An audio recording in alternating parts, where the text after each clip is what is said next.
جی سر۔ بسم اللہ الرحمن الرحیم۔ خواتین و حضرات، یہ دور الحاد کا دور ہے۔ اس کی بڑی وجہ سوشل میڈیا کی بہتات ہے۔ اس کا ایک ہی حل ہے کہ مکالمہ کیا جائے، الحاد کی طرف سے دین پر اٹھائے گئے سوالات کا جواب دیا جائے۔ آج کا پروگرام اسی کوشش کا نقطۂ آغاز ہے۔ آج کی گریٹ ڈیبیٹ کا موضوع توحید یا الحاد ہے۔ اس کا مطلب ہے کہ توحید اور الحاد پہ بحث ہوگی۔ میرے آج کے دونوں مہمان دین کے عالم ہیں۔ ایک شخصیت نے دین سمجھا، پڑھا، قرآن کا مطالعہ کیا اور اس نتیجے پر پہنچے کہ توحید کا پرچم بلند کرنا ہے۔ انہوں نے توحید کا پرچم بلند کیا اور وحدانیت کو لے کے آگے بڑھے۔ میرے دوسرے مہمان، انہوں نے بھی دین کو پڑھا، سمجھا، قرآن کا مطالعہ کیا اور اس نتیجے پر پہنچے کہ قرآن اللہ کی کتاب نہیں ہے۔ وہ اس نتیجے پر پہنچے کہ تمام مذاہب مین میڈ ہیں، اگرچہ دین کے عالم ہیں کیونکہ انہوں نے دین پڑھ رکھا ہے۔ تو میرے پہلے مہمان جو کہ جنہوں نے توحید کا پرچم بلند کیا، ان کا نام ہے جناب ڈاکٹر خالد ظہیر صاحب، اور میرے دوسرے مہمان مشہور میڈیا پرسن جناب اویس اقبال صاحب۔ میں دونوں مہمانوں کو خوش آمدید کہتا ہوں، اور سب سے پہلے جناب ڈاکٹر خالد ظہیر صاحب سے گزارش کرتا ہوں کہ وہ چند کلمات کہیں۔ جی ڈاکٹر صاحب۔ بسم اللہ الرحمن الرحیم۔ السلام علیکم۔ مجھے توقع اور امید تو یہ تھی کہ آغاز اویس صاحب کریں گے، لیکن اویس اقبال صاحب کا کہنا یہ ہے کہ میں بات کا آغاز کروں، چونکہ توحید کو ماننے کا دعویٰ تو ہمارا ہے۔ دیکھیے، گزارش یہ ہے کہ قرآن مجید ہم کو یہ دعوت دیتا ہے کہ ہم اپنی عقل کو استعمال کریں اور اللہ کی دی ہوئی فطرت اور عقل کی روشنی میں ہم اس دنیا میں جو کچھ بھی ہمارے مشاہدات اور تجربات ہیں ان کی روشنی میں نتائج تک پہنچیں۔ چنانچہ قرآن مجید ہم کو غیب پر ایمان لانے کی دعوت دیتا ہے۔ یہ جملہ میں نے غلط بولا، غیب میں رہتے ہوئے ایمان لانے کی دعوت دیتا ہے۔ یعنی وہ یہ کہتا ہے کہ جیسے اس دنیا میں بہت سے حقائق وہ ہیں جو نظر آتے ہیں، بالکل ایسے ہی بہت سے وہ حقائق ہیں جو نظر نہیں آتے۔ جو حقائق نظر آتے ہیں وہ تو ظاہر ہے کہ سینس پرسیپشن کی، دیکھنے کی، سننے کی، سونگنے کی، چکھنے کی، چھونے کی گرفت میں آ جاتے ہیں، لیکن جو حقائق نظر نہیں آتے ان کے لیے انسان کو دیانتداری سے غور کرنے کے لیے قرآن دعوت دیتا ہے، دلائل فراہم کرتا ہے۔ اور یہ قرآن مجید کا اصرار ہے کہ اگر ہم کو اللہ کو ماننا ہے، اگر ہم کو آخرت کو ماننا ہے، اگر ہم کو رسالت کو ماننا ہے، تو ہمیں دلائل کی بنیاد پر ماننا ہے۔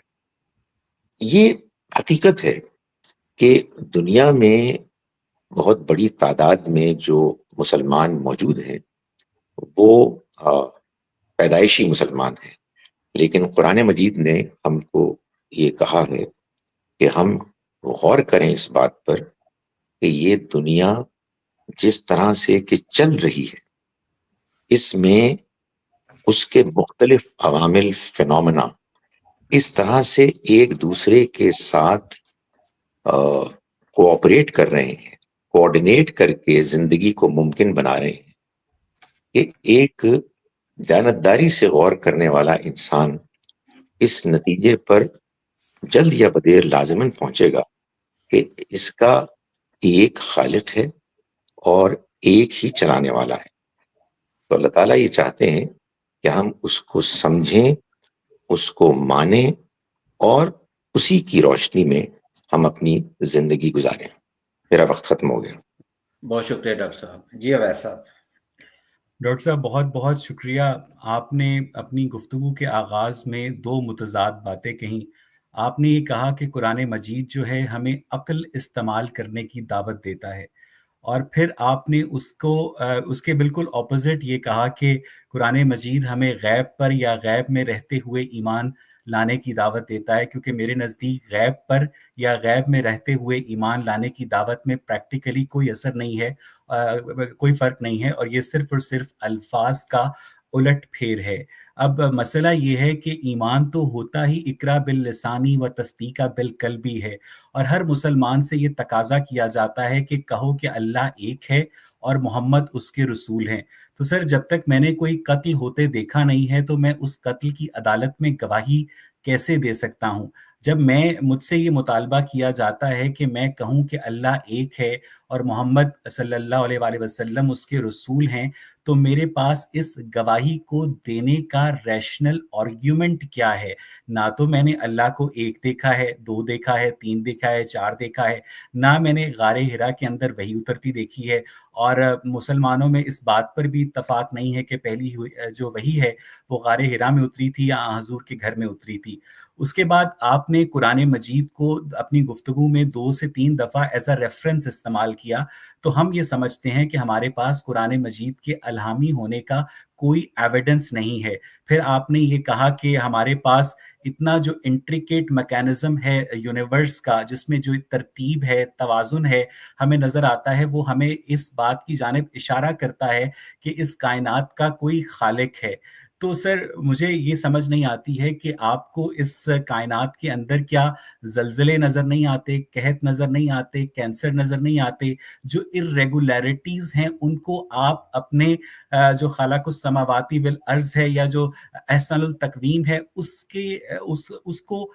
کے پلے میں، اس کے کھاتے میں کیوں نہیں ڈالتے ہیں؟ میرا وقت اگر ختم نہیں ہوا ہے تو یہ میرے کچھ بنیادی سوالات ہیں ڈاکٹر صاحب۔ جی ڈاکٹر صاحب۔ جی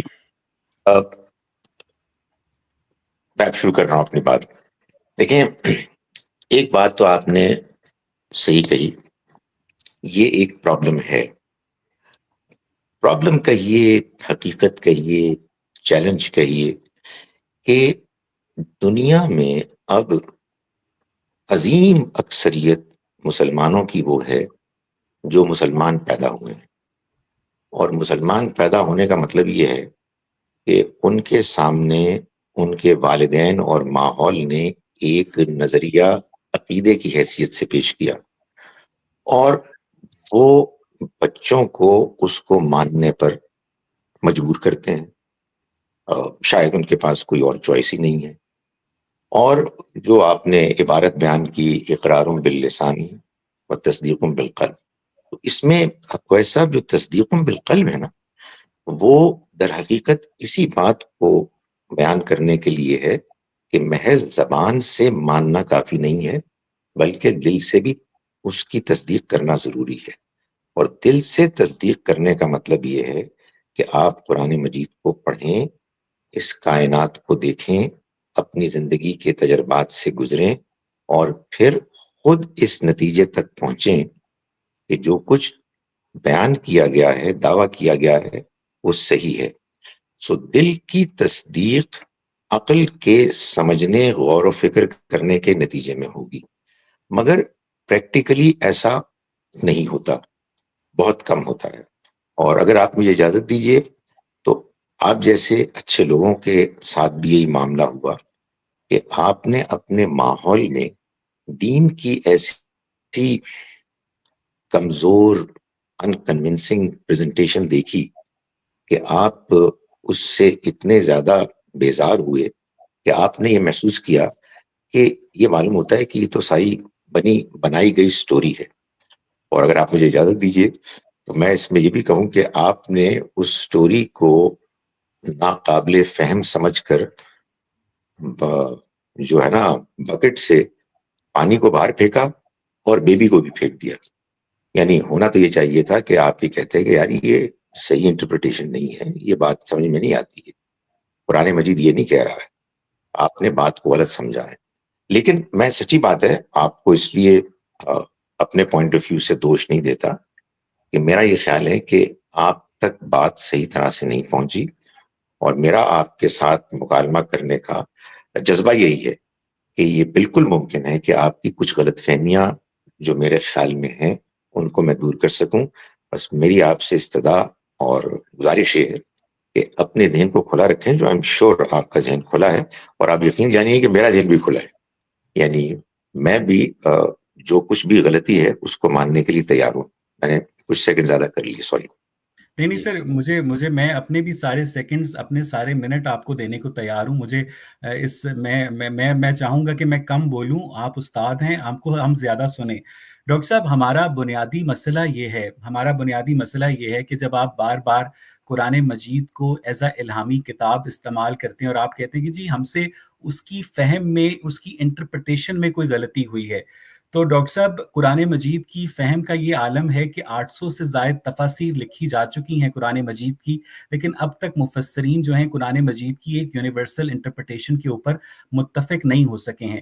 دوسری بات یہ ہے ڈاکٹر صاحب کہ آپ مجھے 570 عیسوی یا 632 عیسوی کے درمیان مکہ مکرمہ میں رہنے والا ایک عام سا بت پرست سمجھیے, اور مجھے یہ بتائیے کہ اگر میری بیوی صبح ناشتے کے وقت مجھے یہ بتائے کہ 3 گھر چھوڑ کے وہاں پر جو خدیجہ کا شوہر ہے محمد, اس نے یہ دعویٰ کیا ہے کہ وہ اللہ کا رسول ہے اور اس کے پاس اللہ کا ایک فرشتہ جو ہے اس کی وحی لے کر آتا ہے, تو میرے پاس اس شخص کے دعوے کی تردید یا تصدیق کرنے کا کیا ریشنل طریقہ ہے؟ ڈاکٹر صاحب, یہ میرا پہلا سوال ہے, اور اس کے بعد آپ کو جتنے مرضی منٹ چاہیے ہوں گی اس کو آپ الیبوریٹ کیجیے گا. اور دوسرا سوال میرا ڈاکٹر صاحب آپ سے یہ ہے کہ اس کائنات کو آپ کے خیال میں اگر اللہ تعالیٰ نے تخلیق کیا ہے, تو یہ سوال میں نے بہت سارے علماء کے آگے بھی رکھا, اور یہ ہمیں کوئی شوق نہیں ہے جہنم میں پیپ کے پیالے پینے کا یا آگ کے شعلوں میں جلنے کا. تو میں اصل میں یہ سمجھنا چاہتا ہوں کہ اگر یہ زمان و مکان جو ہیں اللہ تعالیٰ, مذہب کے اللہ تعالیٰ وجود میں لے کر آئے ہیں, تو اس کا لامحالہ مطلب یہ ہے کہ وہ اس زمان و مکان سے ماورا ہے. تو جو بھی چیز زمان و مکان سے ڈاکٹر صاحب ماورا ہوتی ہے وہ ایگزسٹ نہیں کرتی ہے. آپ اس وقت 2024 کے کینیڈا میں بیٹھے ہیں, اگر میں اس کو 1924 کروں گا تو ڈاکٹر خالد ظہیر نہیں رہیں گے, اگر میں کینیڈا کو چینج کروں گا تو بھی آپ نہیں رہیں گے. تو ایگزسٹنس کے لیے ٹائم اور سپیس کا ہونا بہت ضروری ہے. تو اگر ٹائم اور سپیس کو گاڈ نے کریٹ کیا ہے تو وہ خود کس ٹائم اور سپیس میں تھا؟ یعنی ایگزسٹنس آف گاڈ کے حوالے سے اور حضرت محمد صلی اللہ علیہ وآلہ وسلم کے دعوی نبوت کی تصدیق کا ریشنل طریقہ کار کے حوالے سے مجھے آپ گائیڈ کریں سر. سوری اگر میں نے وقت زیادہ لیا. جی نہیں, ٹھیک ہے جی.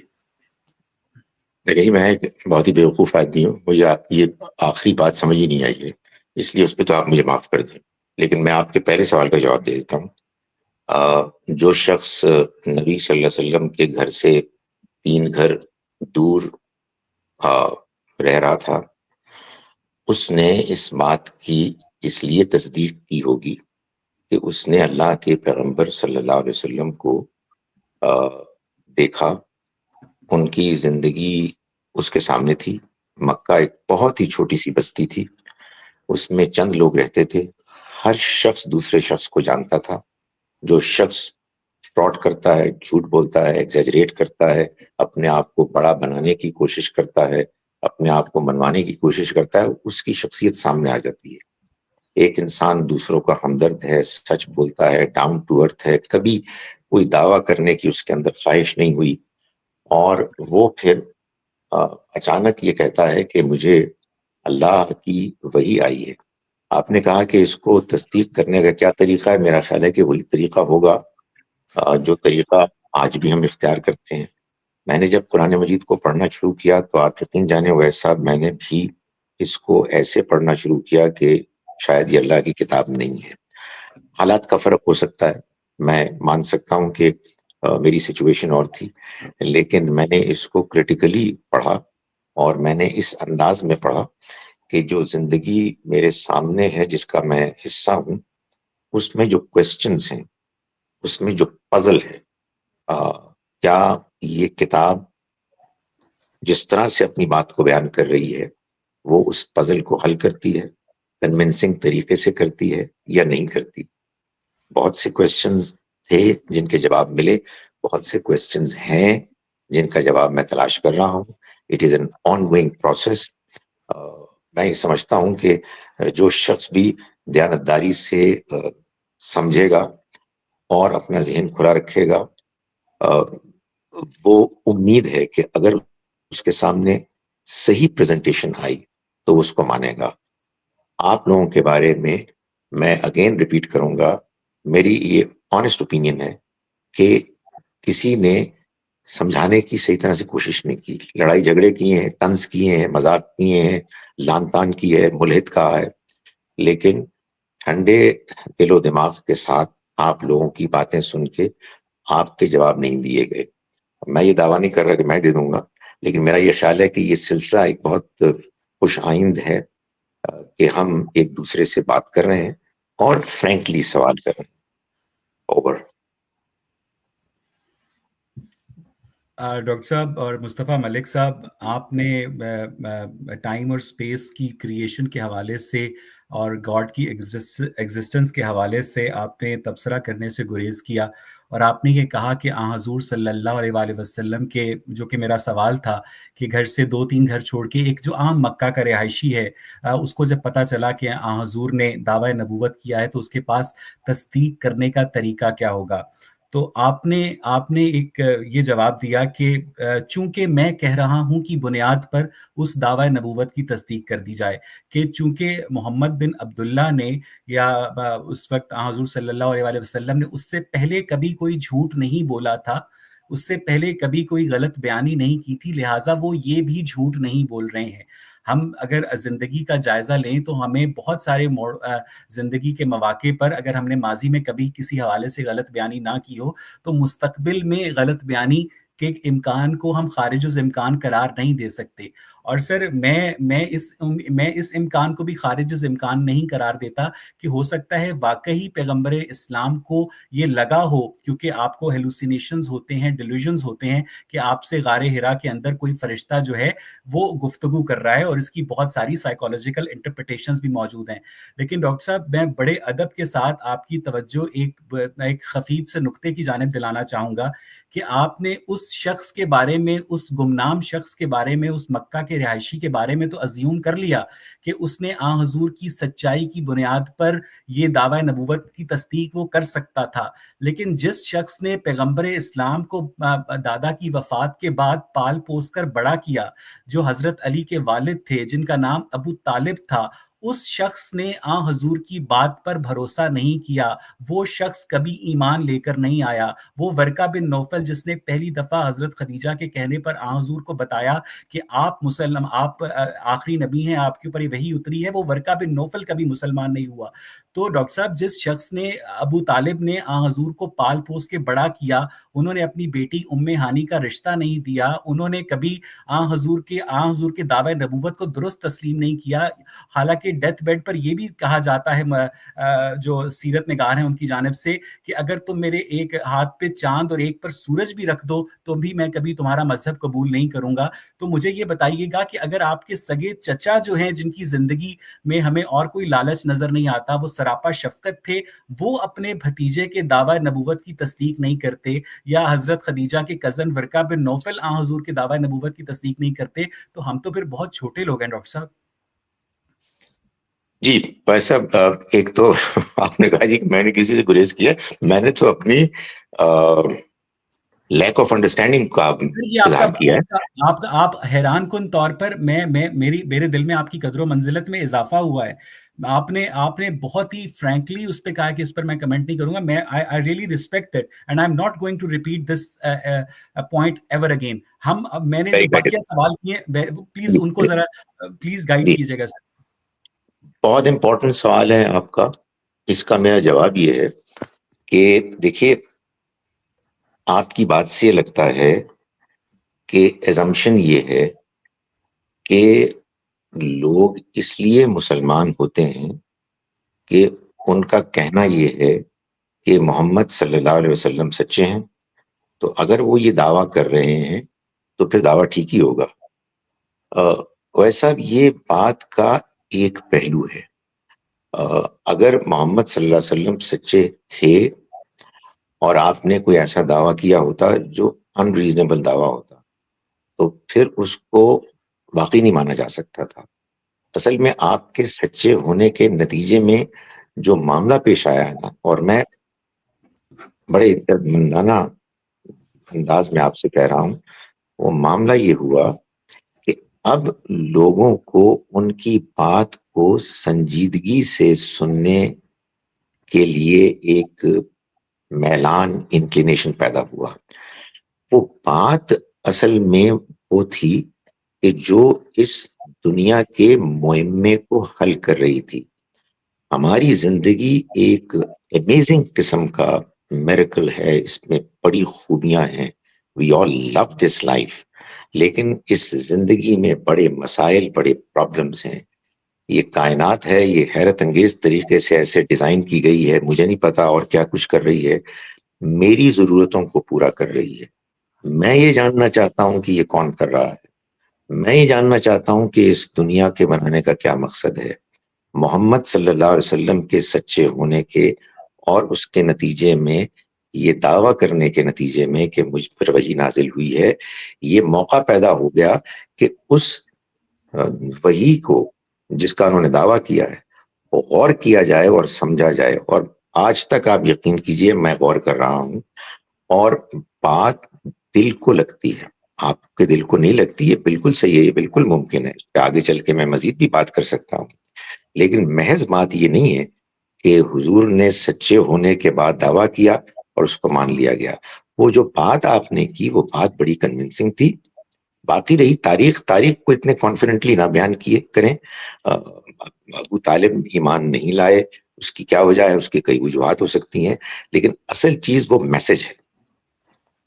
تو سر وہ جو اصل میسج ہے جس کے بارے میں آپ کو لگتا ہے کہ وہ زندگی کے بہت سارے معمے حل کرتا ہے، تو سب سے پہلے جو یہ دعویٰ تھا کہ چونکہ حضور نے ماضی میں ہمیشہ سچ بولا تھا، اس لیے ان کے جو پیروکار ہیں انہوں نے ان کے ماضی کو دیکھتے ہوئے ان کے دعوی نبوت کی تصدیق کر دی. تو اگر ہم ورقہ بن نوفل اور ابو طالب کو ٹیسٹ کیسز کے طور پر لیں تو یہ جو دعویٰ ہے کہ ہمارے پاس دعوی نبوت کی تصدیق کرنے کے لیے ماضی کا سچ ایک معیار ہے، یہ جو ہے سائیڈ لائن پر چلا جاتا ہے.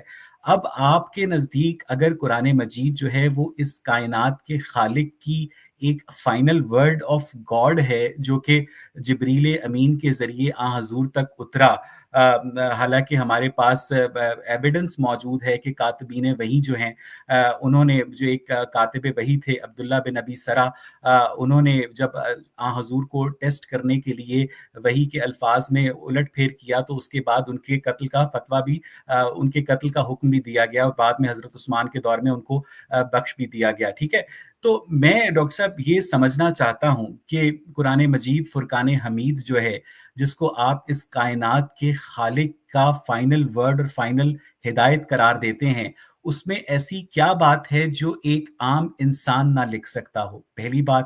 اور دوسری بات یہ بتائیے گا کہ آپ کی جو قرآن کا فہم ہے، جو ادراک ہے، ماشاءاللہ میرے سے تو بہت زیادہ ہے. اگر آپ سے ایک 5 سال کا بچہ پوچھے، کیونکہ آئنسٹائن یہ کہتا تھا کہ اگر آپ اپنی بات ایک 5 سال کے بچے کو نہیں سمجھا سکتے تو آپ نے اپنی بات سمجھی نہیں ہے، اپنا موقف سمجھا نہیں ہے.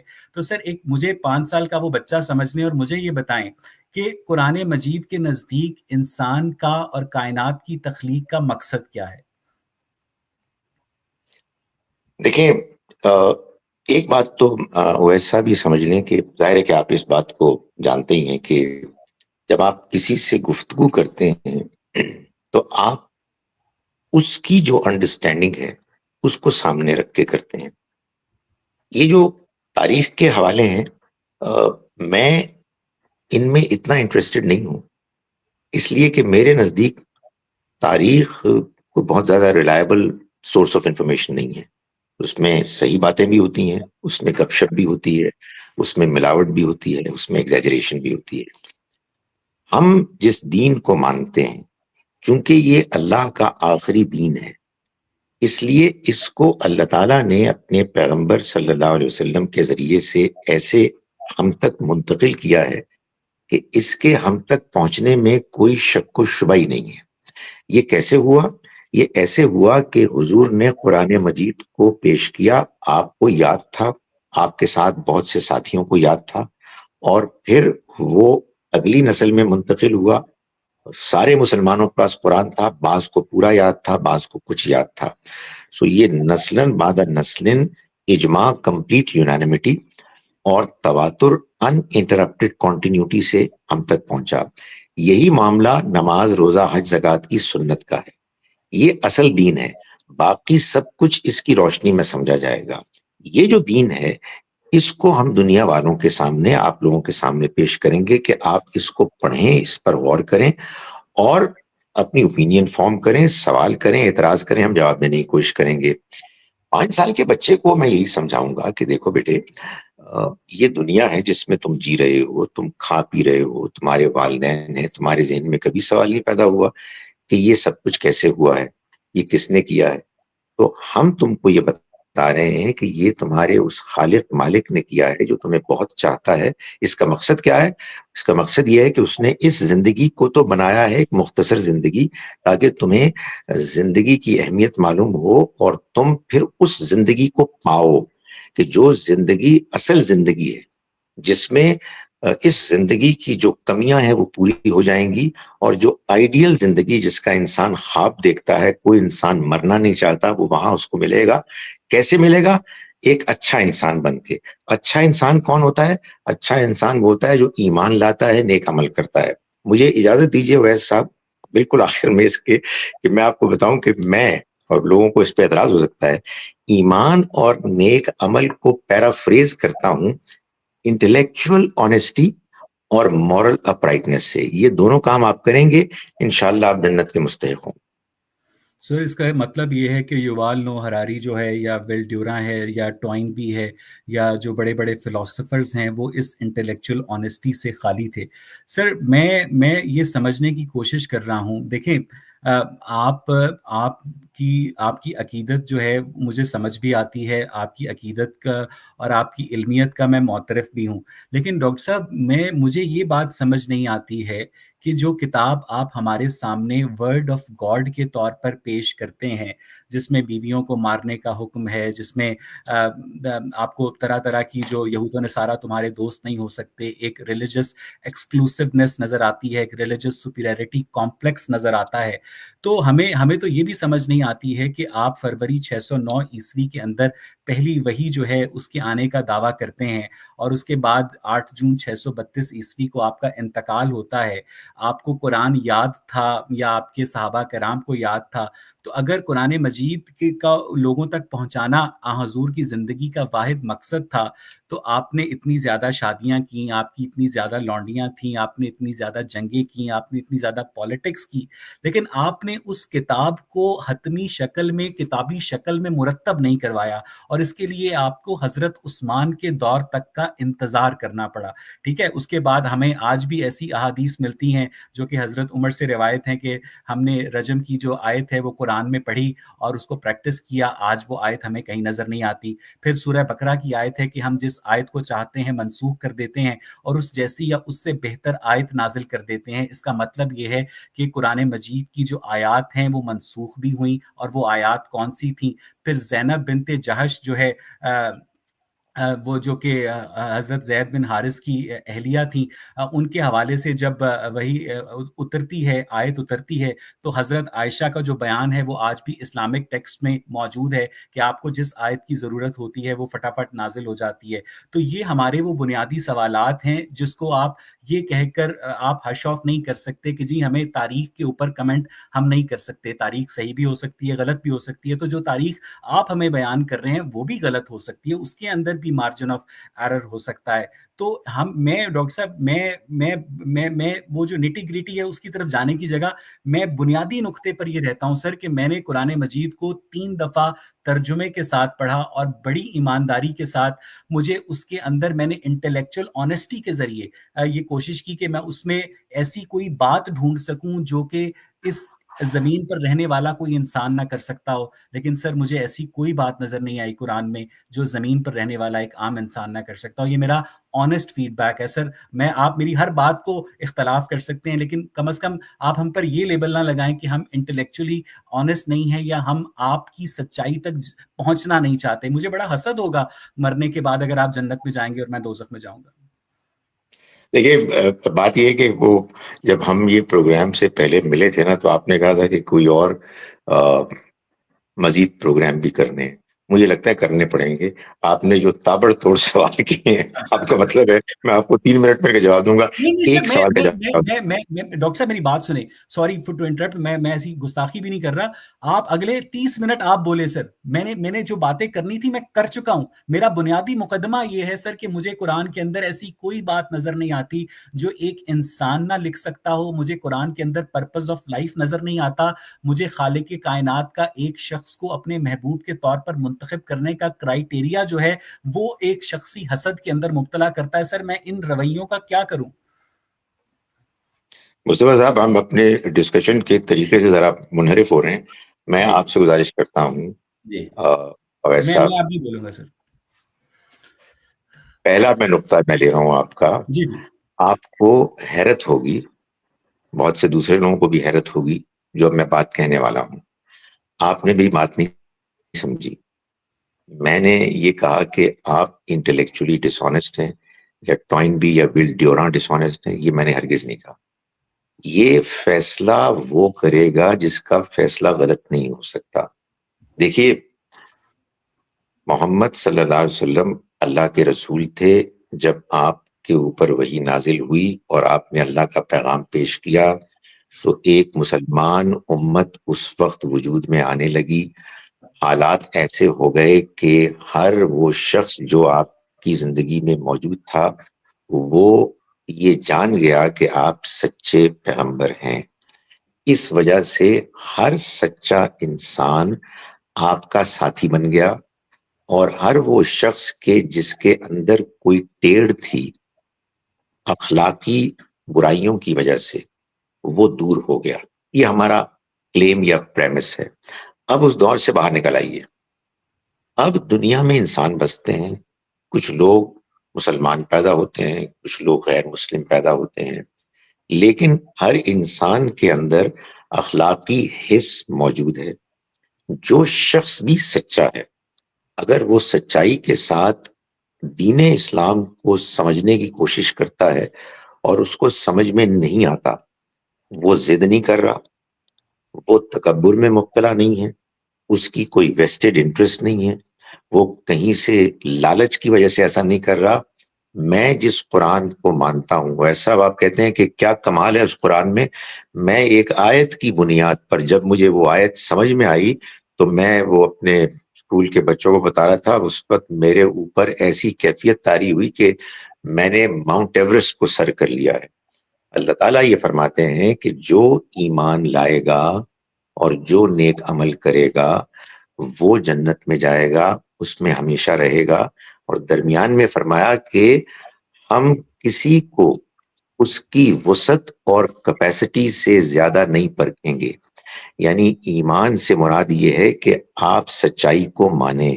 ایمان ایک سچائی ہے, لیکن یہ مختلف انسانوں, مختلف علاقوں, مختلف زمانوں میں اس کا سچا ہونا مختلف پاسبلٹیز رکھے گا, امکانات رکھے گا.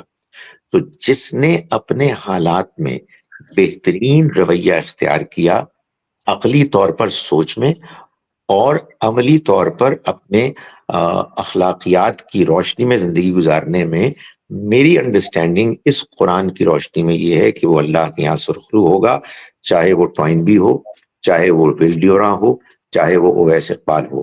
لیکن فیصلہ کون کرے گا؟ فیصلہ وہ ذات کرے گی جس نے ہمیں پیدا کیا ہے, جو ہماری اخلاقیات کو, ہماری عقل کو, ہمارے عمل کو, ہمارے ارادے کو جانتا ہے, اور اس کا فیصلہ اٹل ہوگا. اس نے پیغمبروں کو بھیج کر اور اپنی کتابوں کو بھیج کر یہ بتایا ہے کہ لوگوں, یہ دنیا کی زندگی کا واحد اور آخری تجربہ نہیں ہے, یہ تو تمہید ہے, یہ تو امتحان ہے. اس میں نے تمہیں مختلف حالات میں رکھ کر آزمایا ہے کہ تم میں سے کون ہے کہ جو اچھا عمل کرنے والا ہے. آپ نے مجھے اجازت دی تھی, اس لیے میں نے مولانا تقریر کر دی نہیں اور نہیں زیادہ ڈاکٹر ٹائم صاحب, لے لیا. مجھے بڑا اچھا لگا, اور میں تو آپ کی بات سے